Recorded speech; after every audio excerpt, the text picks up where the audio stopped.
Bienvenue dans l'émission Saveurs divines. Cette bonne nouvelle du royaume sera prêchée dans le monde entier pour servir de témoignage à toutes les nations. Alors viendra la fin. Ce pain céleste vous est présenté par Immaculée Niraneza.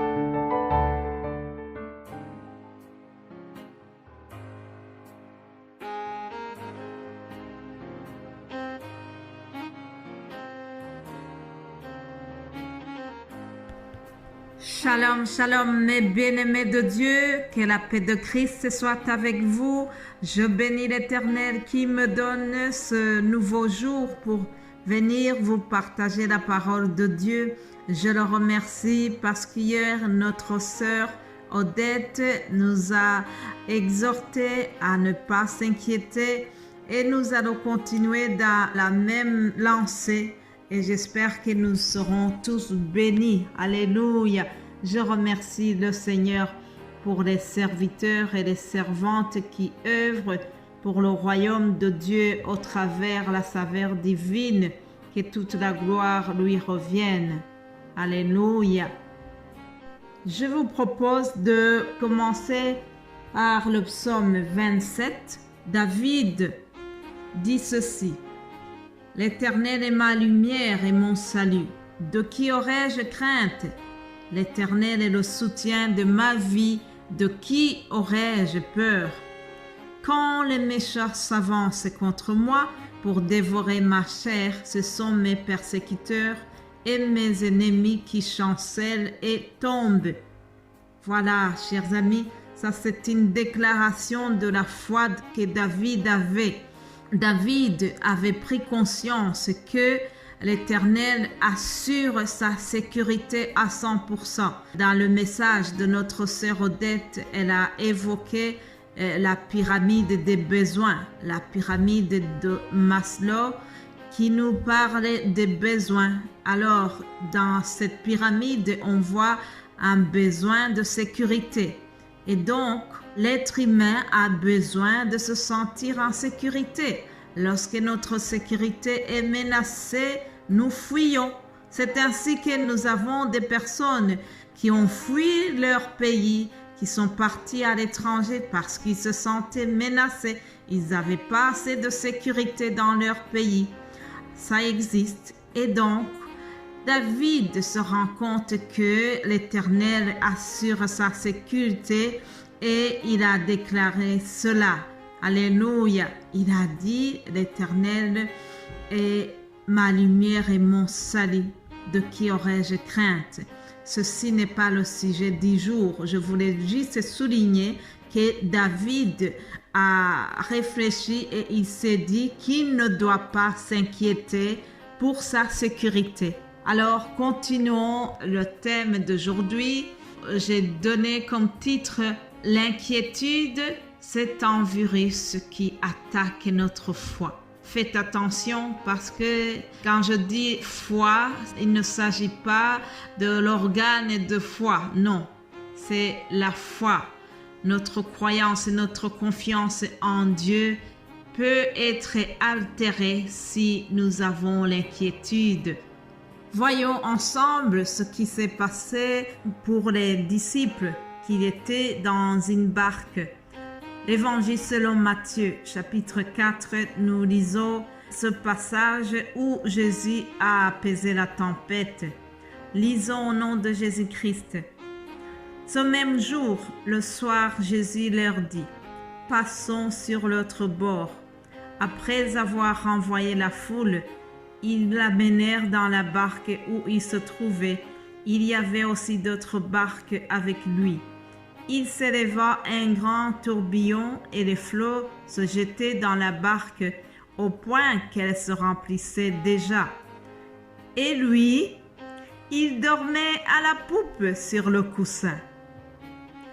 Ils le réveillèrent et lui dirent, « Maître, ne t'inquiètes-tu pas de ce que nous périssons? » S'étant réveillé, il menaça le vent et dit à la mer, « Silence, tais-toi !» Et le vent cessa, et il eut un grand calme. Puis il leur dit, « Pourquoi avez-vous si peur? Comment n'avez-vous point de foi ?» Ils furent saisis d'une grande frayeur, et ils se dirent les uns aux autres, « Quel est donc celui-ci à qui obéissent même le vent et la mer? » Alléluia. Comment n'avez-vous point de foi?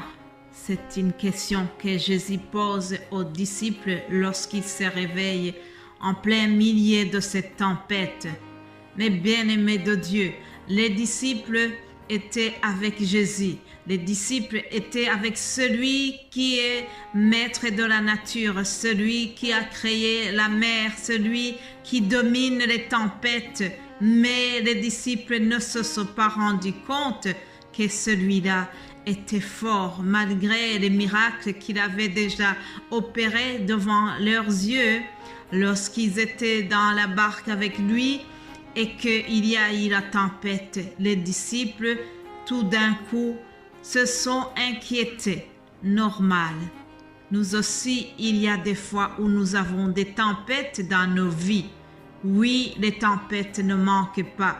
Il y a eu la tempête du Covid, il y a maintenant la tempête de la famine. Partout, beaucoup de gens te disent qu'il y a la famine qui menace parce que les gens, ils ont peur. Les gens voient des prix de choses qui grimpent chaque jour alors que les salaires n'ont jamais été augmentés. Alors les gens, ils ont peur. C'est tout à fait normal. Il y a plusieurs sortes de tempêtes dans nos vies. Mais, même si nous pensons que Jésus-Christ a dormi, il ne dort pas. Oui, Jésus-Christ, parfois, il fait semblant de dormir et nous avons l'impression qu'il n'écoute plus nos prières. Nous avons l'impression que Jésus-Christ nous a oubliés.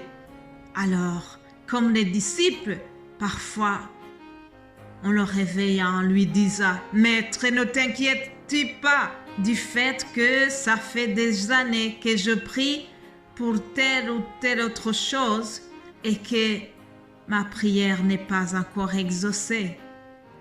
Maître, comment cela se fait-il que je n'ai pas encore mon visa? Maître, ne t'inquiètes-tu pas de ce que ça fait 5, 6, 8 ans que j'attends d'avoir aussi un enfant?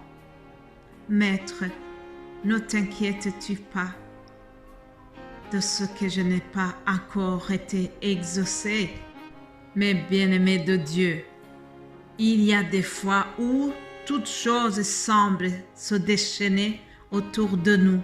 Il y a des fois où nous avons l'impression de traverser une tempête et nous avons l'impression que Dieu n'agit pas.